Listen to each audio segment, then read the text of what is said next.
usipitwe na matukio mbalimbali na uwe wa kwanza kutazama video zetu, tafadhali bonyeza neno subscribe hapo chini ya video hii, kisha bonyeza alama ya kengele itakayotokea. Asante.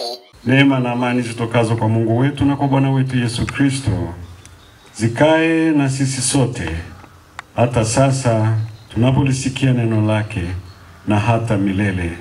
Amen. Neno la Mungu tumepewa kutoka waraka wa kwanza wa Yohana, sura ile ya 3, mstari ule wa kwanza hadi ule wa 3. Nami nasoma katika jina la Bwana. Tazameni ni pendo la namna gani alilotupa Baba, kwamba tuitwe wana wa Mungu, na ndivyo tulivyo.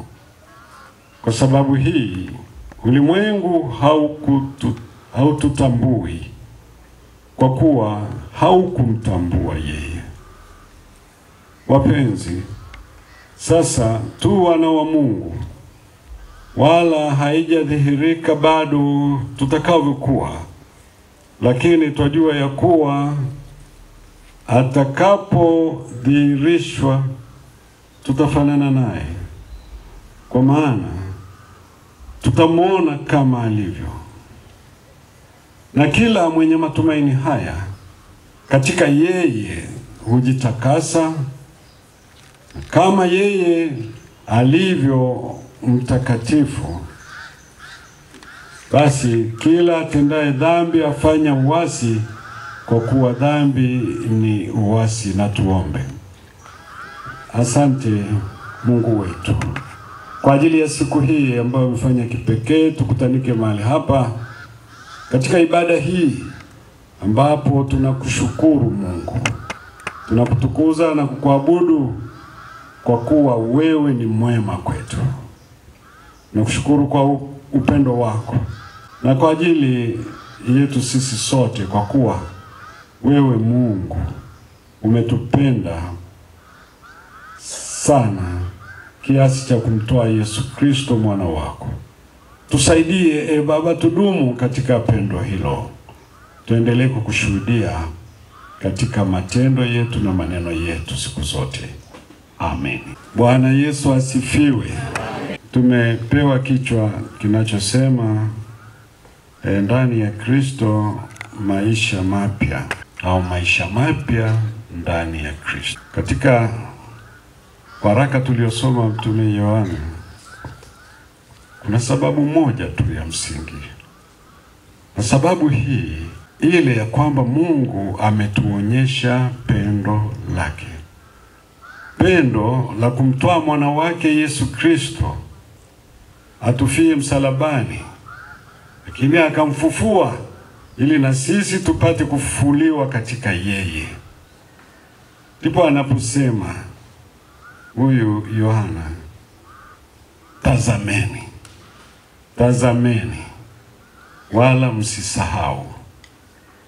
Maana yake kila wakati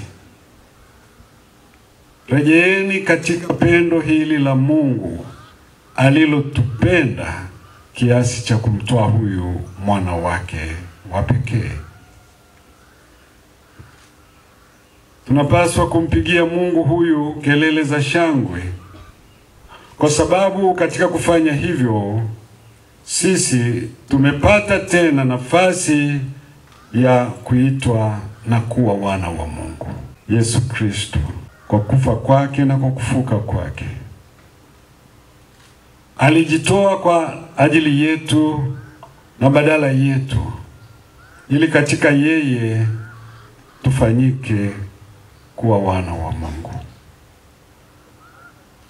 Ndio maana sisi tunapaswa kumshukuru Mungu na kumtukuza sana, kwa kuwa ametupenda upeo kiasi hicho.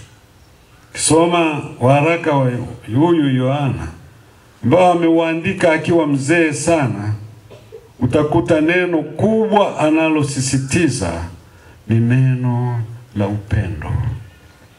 Tazameni upendo huu Mungu aliowapenda.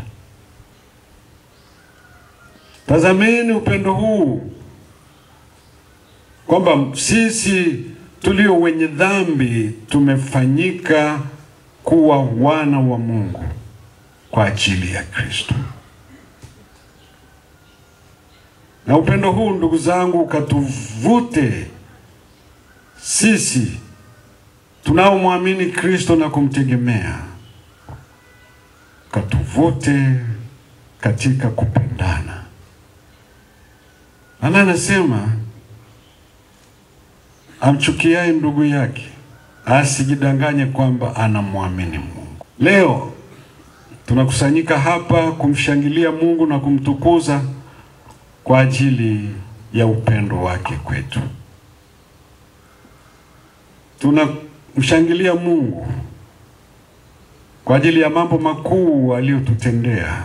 Na Mtume Paulo katika Wafilipi mlango ule wa 1 anasema, mimi ninamshukuru Mungu kila nifanyapo sala zangu kwa furaha kwa ajili au kwa sababu ya ushirika wenu katika kuieneza injili ya Kristo. Yako maneno machache ambayo tungependa kukazia. Moja ni hilo ambalo tumekwisha kusema. Tazameni, tutambue, na kila wakati turejee katika upendo wa Mungu kwetu, upendo mkubwa aliotupenda. Na jambo la pili ni kumfanya huyu Yesu kuwa tumaini letu, kwa sababu kwa njia yake tu ndio tumepata kuitwa wana wa Mungu. Kristo huyu aliye tumaini letu ndiye tutakaye na tunayemtegemea wakati wote. Na kwa kufanya hivi, kwa njia yake tumefanywa kuwa wana wa Mungu. Matunda yake ndiyo haya ambayo anasema huyu Yohana, kwamba wenye matumaini haya hujitakasa. Wale ambao umekwisha kutiwa muhuri na kuitwa wana wa Mungu, kuishi maisha ya utakatifu, maisha ya kukataa uovu, maisha ya kukataa dhambi. Maana anasema dhambi ni uasi. Ulimwengu haukumtambua huyu Yesu. Ndio maana Injili somo tulilosoma hapa nasema si uombei ulimwengu, kwa sababu ulimwengu haukumtambua, bali wale ambao wamenitambua na wanaoitwa kwa jina langu ninawaombea. Ni Yohana 17.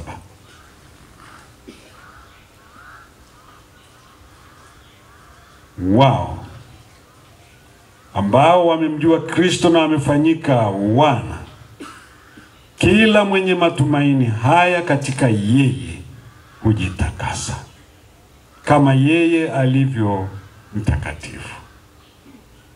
Kujitakasa kwetu ni kwa namna gani? Anasema ni kukataa dhambi. Kujitakasa kwetu, jambo la pili anasema hapa, ni kutenda haki. Kila akae ndani yake huyu Yesu, anasema hatendi dhambi.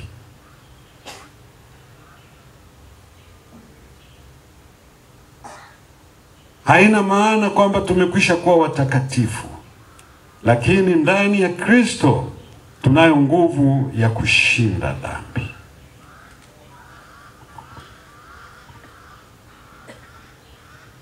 Yatendaye dhambi, maana yake kufurahia dhambi na kutokuumia, kusikitika katika dhamiri yake huku anatenda dhambi.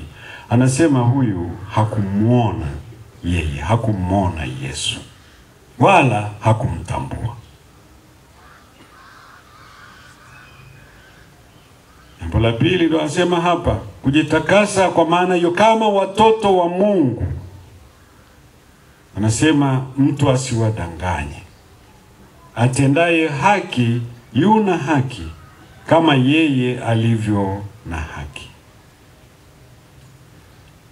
Na usome mstari ule wa 10, anasema katika hili watoto wa Mungu ni dhahiri na watoto wa Ibilisi nao.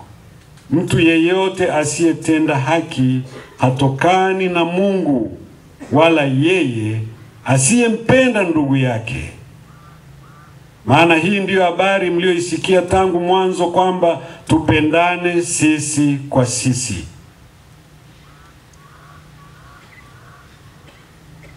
Ndipo akatoa mfano wa Kaini, kutokana na kwamba hajaona upendo wa Mungu ndani yake na hana upendo wa Mungu ndani yake, ndipo akawa na ule ukatili wa kumuua ndugu yake.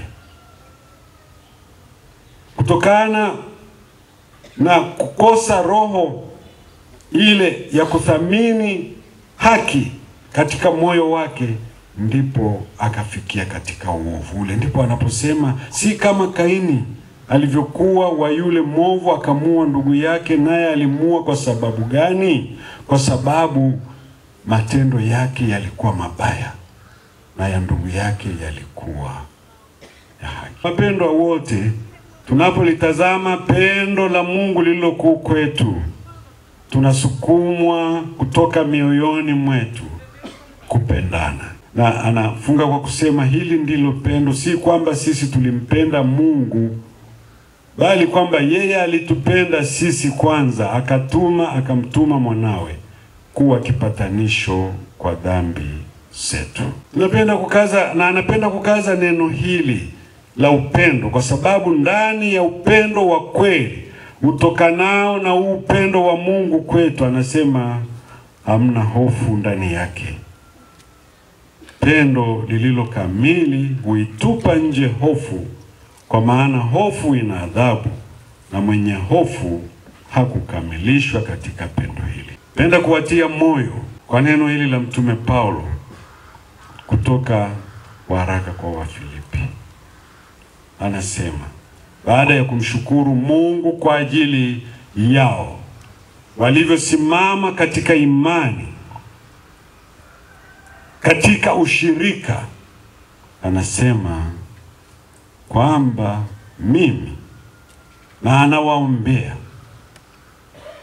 na ndiyo imani yake, ya kwamba yeye alianza kazi njema mioyoni mwenu ataimaliza hata siku ya Kristo Yesu. Na anasema dua yangu kwenu, na hii ndiyo dua yetu sisi sote kwenu na kwa ushirika huu, kwamba pendo lenu lizidi kuwa jingi sana katika hekima na ufahamu wote, mpate kuyakubali yaliyo mema, ili mpate kuwa na mioyo safi bila kosa mpaka siku ya Kristo, hali mmejazwa matunda ya haki kwa njia ya Yesu Kristo, kwa utukufu na sifa ya Mungu.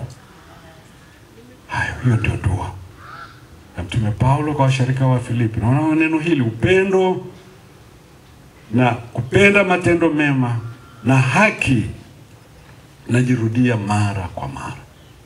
Dua yetu kusiwepo na mashindano, anasema Mtume Paulo, kusiwepo na majivuno, bali kwa unyenyekevu kila mtu akimhesabu mwenziwe kuwa bora kuliko nafsi yake.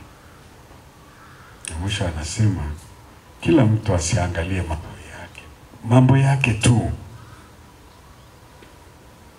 Mbinafsi unaweza ukakuondoa katika ushirika, kuondoa ile roho ya ushirika unapojitazama wewe peke yako tu. Sisi tunawaombea Mungu awalinde na hayo majaribu, na awape nguvu ya kuyashinda pale yanapotokea.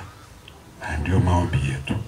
Mtume Paulo anasema yeye alianzisha huu wito na kazi njema ndani yenu ataikamilisha hadi siku ya Kristo Bwana wetu. Amen.